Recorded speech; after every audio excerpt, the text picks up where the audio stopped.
சத்தியமாக இந்த லிஸ்ட்டு இது எதுவுமே என்கிட்ட இல்லை, நான் வச்சுக்கிறது இல்லை இந்த படங்கள் லிஸ்ட்டு. இது ஆனஸ்ட் நிக்கில் முருகன் அவர்களுக்கே தெரியும். எனக்கு கேட்கும் போது நான் என்கிட்ட வச்சுக்கிறது இல்லைப்பா, எனக்கு தேவையில்லை. ஏன்னா இது ஹரா தான் என்னோடய முதல் படம்னு. ஏன்னா இந்த ஒரு படத்தோட வெற்றி தோல்வி தான் நம்மளை அடுத்த கட்டத்துக்கு கொண்டு போகிறது. அது கடந்து போகும்போது அதை மறந்துட்டு இன்னொரு படத்தில் நம்ம கான்சன்ட்ரேட் பண்ணுறோம், ஃபோக்கஸ் பண்ணுறோம். எத்தனை புது டைரக்டர்களை அறிமுகம் பண்ணுறதுக்கு எனக்கு வாய்ப்பு கிடைச்சதுன்னு அது இறைவன் கொடுத்த பிச்சை. ஏன்னா நான் இப்போ பயணங்கள் முடியதில்லை படம் ரிலீஸ் ஆகும்போது என்னுடைய முதல் மூடு பணியாகட்டும், நெஞ்சத்தை கீழாதே ஆகட்டும், கிழிஞ்சல்கள் எல்லாமே சில்வர் ஜூப்ளி போனதுனால பயணங்கள் முடியதில்லை 500 நாள் போது எனக்குன்னு ஒரு மார்க்கெட் வர ஆரம்பிச்சதுல இருந்தேன். முடிஞ்ச அளவுக்கு புது ப்ரொடியூசர்ஸ்கள் புது இயக்குநர்களுக்கு வாய்ப்பு கொடுத்தா அந்த அவங்க பசியோட சினிமா பண்ணுவாங்க. அந்த நல்ல பசியோடு அந்த சினிமா இருக்கும்போது நானும் ஜெயிப்பேங்கிற நம்பிக்கையில் தான் நான் தேர்ந்து எடுத்த முத்துக்கள் இவங்க எல்லாம். ஆனால் அவங்களுக்கு எல்லாம் அவ்வளோ டேலண்ட் இருக்குங்கிறது இருக்குது, ஜெயிப்பாங்க அப்படிங்கிறது எனக்கு தோணுனா ஒரு 6th சென்ஸ். ஆனால் அவங்களோட உழைப்பு அந்த பசினால் அவங்க அந்த அளவுக்கு பிரமாதமாக எழுத்து இயக்கம்ங்கிறது தான் நான் அவங்களுக்கெல்லாம் நன்றி சொல்ல கடமைப்பட்டிருக்கேன். நான் எப்போவுமே ப்ரொடியூசர் அண்ட் டைரக்டருக்கு தான் நன்றின்னு சொல்வேன். என்னோடய பழைய நண்பர்களுக்கும் தெரியும், எல்லாருக்கும் தெரியும். ஏன்னா இயக்குனர் தான் கேப்டன் ஆஃப் த ஷிப். நாங்களெல்லாம் அவங்க பின்னாடி இருப்போம், மற்ற எல்லா கலைஞர்களும் அவருக்கு பின்னாடி இருக்கோம். ஸோ அவர் தான் கேப்டன் ஆஃப் த ஷிப். எந்த டைரக்டராக இருந்தாலும் எந்த படமாக இருந்தாலும் ஆனால் அந்த ஷிப் தான் அந்த ப்ரொடியூசர். அவர் இருந்தால் தான் அந்த ஷிப் இருந்தால் தான் டைரக்டரு நம்ம எல்லோரும் இருப்போம். ஸோ இவங்க 2 பேரோட உழைப்பு மட்டும் இல்லை, அந்த ஃபோக்கஸ் பாயிண்ட்டு தான் நான் எப்போவுமே ரசிப்பேன். ஸோ இந்த இப்போது பழைய விஷயங்களை விட நம்ம புது விஷயத்தை பகிர்ந்துக்கலான்னு ஆசைப்படுறேன். பாட்டுகள் பற்றி எல்லோரும் சொல்கிறாங்க, அதுக்கு இளையராஜா சார் தெய்வம். அவர் உண்மையான இசை ஞானிங்கிறதுல 2வது வார்த்தை இந்த தமிழனும் சொல்ல முடியாது, இந்த ரசிகனும் சொல்ல முடியாது, இந்த ரசிகையும் சொல்ல முடியாது. அவர் 1500 படத்தை மேலே பண்ணிட்டார். அவர் என்னை பொறுத்தவரை எல்லா இயக்குநர்களுக்கும், எல்லா தயாரிப்பாளர்களுக்கும், எல்லா நடிகர் நடிகைகளுக்கும் பிரமாதமான பாட்டு கொடுத்துருக்காரு. இதில் எந்த வஞ்சனையும் யாருக்குமே அவர் பண்ணதே இல்லை. சரி, சில நடிகர்கள் பற்றி ஏன் சொல்கிறாங்கன்னா அந்த படம் ஓடி இருக்கு. அந்த படம் ஓடுறதுக்கு முக்கியமான காரணம் அந்த பாட்டை இன்னைக்கு சிங்கப்பூர்லி ரசிக்கிறாருன்னா அந்த அளவுக்கு மனசுக்குள்ளேன்னா அந்த ஆர் சுந்தரராஜன் இயக்குனர் அந்த கனெக்ட் பண்ணி வச்சிருக்கிறார். அது ரொம்ப முக்கியமாக. அதையும் நான் பாராட்டணும், சொல்லணும்னு ஆசைப்படுறேன். ஒரு பாட்டு வெற்றியறதுக்கு வரிகள் டியூன் மட்டும் காரணம் இல்லை, அதோட சேர்ந்து அது எத்தனையோ விஷயங்கள் இருக்குது. அது எல்லாமே சேர்ந்து அந்த கஷ்டத்தை புரிஞ்சுக்கிறதுன்றது. ஏன் சொல்கிறேன்னா ஆடியன்ஸ் ரசிக்கிறாங்க, ஆடியன்ஸோட கனெக்ட் ஆனால் மட்டும்தான் படம் வெற்றி அடையும். இல்லைன்னா எத்தனையோ படங்கள் பார்த்திங்கன்னா என்னை விட இவங்களுக்கெல்லாம் ட்ராக் ரெக்கார்டு தெரியும், சூப்பர் ஹிட் ஆடியோகள் இருக்கும். படம் வெற்றி அடைஞ்ச பிறகு அந்த பாடல்கள் அவ்வளோ பெருசாக பேசுறதில்லை, ஏன்னா படம் அவ்வளோ பெருசாக ஓடல. என்னோட ஐக்கியம், என்னோட அதிருஷ்டம், என்னோடய அப்பா அம்மாவோட அதிருஷ்டம், எல்லாருக்கு மேலே என் உயிரின் ஊற்றாய் இருக்கிற ரசிகைகளோட ஆசீர்வாதம் தான் என்னோட படங்கள் ஓடுறதுக்கு காரணம். என்னை அவங்க வீட்டில் ஒரு தத்து பிள்ளை மாதிரியே வச்சுக்கிட்டாங்க. என் பையனாகவும் தம்பியாவோ அண்ணனாவோ காதலனாவோ என்னவோ வச்சுக்கிட்டாங்க. ஏன்னா ஒரு எத்தனையோ படங்கள் சொல்லலாம். ஒரு விதியில் நான் வில்லனை நடித்தாலும் நம்ம மோகன் தானே அப்படின்வாங்க. மௌனராகன் மாதிரி ஒரு நல்ல பொசிஷனாக நடித்தா நம்ம மோகன் தானேன்றாங்க. ரெட்டை வால் குருவியில் 2-3 பொண்டாட்டிகளை சமாளிக்கிறான்னு நம்ம மோகன் தானே இருந்தாங்க. அதுக்கு அந்த இயக்குநர்கள் பட்ட கஷ்டங்கள் தான் எனக்கு தெரியும். கிரேட் டைரக்டர்ஸ் பாலுமகேந்திரா சார் ஆகட்டும், மணிரத்னம் எல்லோரும் இருக்கிறாங்க. அவங்க எல்லாரோடைய இயக்கம் அப்படிங்கிறது ஆடியன்ஸை உட்கார வச்சிச்சு, மறுபடியும் பார்க்க வச்சிச்சு. இளையராஜா சார் இசையை மறுபடியும் கேட்க வச்சிச்சு. இவங்களுக்கு எல்லாருக்கும் நான் நன்றி சொல்ல கடமைப்பட்டிருக்கேன். இப்போது ஹரா பற்றி பேசுகிறேன்.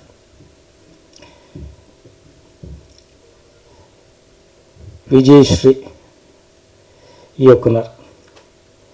நிறைய பேர் எவ்வளோ சொன்னார், இப்போ மார்க்கெட் இருக்குது மார்க்கெட் இல்லைங்கிறது. மார்க்கெட் இருக்குது இல்லைங்கிறத பற்றி நான் என்றைக்குமே கவலைப்பட்டவன் கிடையாது. அது எனக்கு என்னோட பழகினவர்களுக்கு தெரியும். என்னோட பழகினதுக்கப்புறம் விஜயஸ்ரீக்கும் தெரியும்.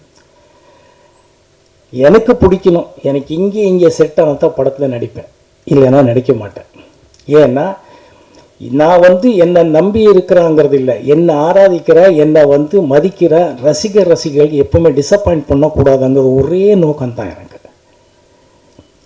பணம் எல்லார் மாதிரி எனக்கும் ரொம்ப தேவை, ஆனால் அது மட்டும் வாழ்க்கை இல்லைன்னு எங்கள் அப்பா அம்மாவோட டிஎன்ல நான் தெரிஞ்சவன். அதனால் எப்பவுமே எல்லாமே நல்லா வரணும், நல்லா அமையணுங்கிறது நம்புகிறவன். நிக்கில் முருகன் அவர்கள் விஜயஸ்ரீயை கூட்டிகிட்டு வந்தார். பரவாயில்லையா? எல்லாமே கரெக்டாக தான் சொன்னார். ஸோ விஜயஸ்ரீ அவர் கதை சொன்னார். கதை சொல்லும்போது கதை நல்லா இருக்குது, ஆனால் அதில் ஏதோ ஒன்று கொஞ்சம் வித்தியாசமாக இருந்தால் ரொம்ப நல்லா முடியும், அப்படி ரீச் ஆக முடியுங்கிறது எனக்குள்ள ஒரு நம்பிக்கை. அப்போ விஜயஸ்ரீக்கு அவர்கள் சொன்னேன், இது கதை நல்லா இருக்குது, கண்டென்ட் என்னமோ இருக்குது, ஆனால் இப்போ டெல்லிங் கொஞ்சம் இருக்குது, ஸ்டோரி டெல்லிங்கில் கொஞ்சம் நீங்கள் புதுசாக தாதா ஐட்டிஸ்மன் எல்லாம் நல்லா பண்ணியிருக்கீங்கன்னும் போது இதையே கொஞ்சம் புதுசாக யோசிக்கக்கூடாது, யோசிச்சிங்கன்னா எல்லோரும் கூட்டணியாக ஜெயிக்கலாம் இல்லையா? நீங்கள் யோசிச்சிங்கன்னா ஒரே ஒரு ரொம்ப நல்ல விஷயம், அவர் கோச்சிக்கலை, ஈகோவை எடுத்துக்கல, போய் பார்த்துட்டு அது இன்னொரு வெர்ஷனில் கொடுக்குறாரு. 7வது வெர்ஷன் தான் இப்போ ஓகே பண்ணியிருக்கிறார் ஸ்கிரிப்ட். அவர் சேலஞ்சிங்காக எடுத்து ஒவ்வொரு இடத்துலையும் நான் அவர் படங்கள் பண்ணிட்டு இருந்தார். பட் இருந்தாலும் இதை எப்படி கன்வின்ஸ் பண்ணலாங்கிறத விட அவர் எவ்வளோ கன்வின்ஸ் ஆகிருக்கணும் மனசுக்குள்ளே. ஜெயிச்சியே காட்டுவேங்கிற ஒரு நல்ல மனசு எண்ணங்கள்னால தான் இந்த பிரமாதமான ஸ்கிரிப்ட் வந்துச்சு. அந்த பிரமாதமான ஸ்கிரிப்ட் பார்த்தா பட ஆரம்பித்தோம். மோகன்ராஜ் ப்ரொடியூசர்கள் வந்தார். அது வேறு கதை. சரி, விஜயஸ்ரீ எனக்கு தெரிஞ்ச பெரிய பெரிய டைரக்டர்களாகட்டும், நல்ல நண்பர்கள் டைரக்டர்களை எப்போவுமே கேட்டார், எப்படி நீ இந்த படம் ஒத்துக்கிட்ட, அதில் என்ன அப்படி ஒரு விஜயஸ்ரீன்னு கேட்டிருக்காரு. அவருக்கும் தெரியும், நிக்கிலுக்கும் தெரியும். நான் ஏதோ 50-60 டைரக்டரோட ஒர்க் பண்ணியிருக்கேன்றாரு. அது ஓகே. பெரிய பெரிய ஜீனியஸ் டைரக்டர்கிட்ட ஒர்க் பண்ண பாக்கியம் எனக்கு கிடச்சிது. பாலுமகேந்திரா சார் ஆகட்டும், மகேந்திரன் சார் ஆகட்டும், சிங்கீதம் ஸ்ரீனிவாஸ் ஆகட்டும், பாப்பு சார் ஆகட்டும், பாலச்சந்திரன், நிறைய ஜீனியஸ் எல்லாருமே என்னோட பாக்கியம் அது. பாப்பு சார், ஜே வில்லியம்ஸ் இன் மலையாளம், எல்லாம் ஆல் லாங்குவேஜ்லேயும் எனக்கு கிடைச்ச பாக்கியம். அதுலேருந்து புது டைரக்டர்களுக்கும் அறிமுகமாகிறதுக்கும் நான் முக்கியமான காரணமாக இருந்தேங்கிறது என்னோட பாக்கியம்தான். ஆனால் விஜயஸ்ரீ கிட்டே இருக்கிற ஒரு பெக்யூலியர், ஒரு எக்ஸ்ட்ராடினரி ஷார்ப் மைண்ட் என்னன்னா, he has got a fantastic knowledge of the lighting sense, sound sense. இது பொதுவாக டைரக்டர்கள்கிட்ட இருக்காதுங்கிறது இல்லை. அவர் தேவை இருக்கோ இல்லையோ, அது இன்னொரு நல்ல கேமராமேனையும் சவுண்ட் இன்ஜினியரையும் எடிட்டர்களும் நம்பி அதில் அவர் கூட்டணியை பண்ணுவார். இவர் மட்டும் அது ஒரு ஷார்ட் வைக்கும்போது இந்த லைட்டிங்குக்கு எது வேணும் எது வேண்டாம் இது டிஏ வரைக்கும் யோசிப்பார். அது எனக்கு பிரமிப்பாக இருக்குது. அது ரொம்ப நல்லா இருந்துச்சு. அந்த திறமையை அவரை எங்கேயோ கொண்டு போய் நிறுத்தோங்கிறது தான் உண்மையான விஷயம்.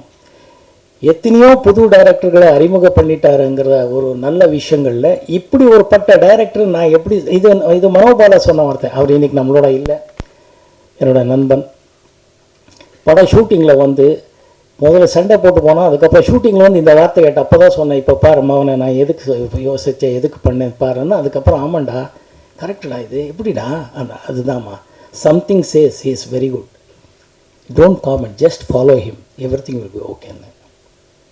அதுக்கப்புறம் அவன் ஃபாலோ பண்ணால் அவனும் நடிச்சிருக்கான். அன்ஃபார்ச்சுனேட்லி அவர் இன்றைக்கி நம்மளோட இல்லை, ஆத்மா இங்கே தான் இருக்கும், நம்மளை ஆசீர்வாதிக்கும்னு நான் நினைக்கிறேன்.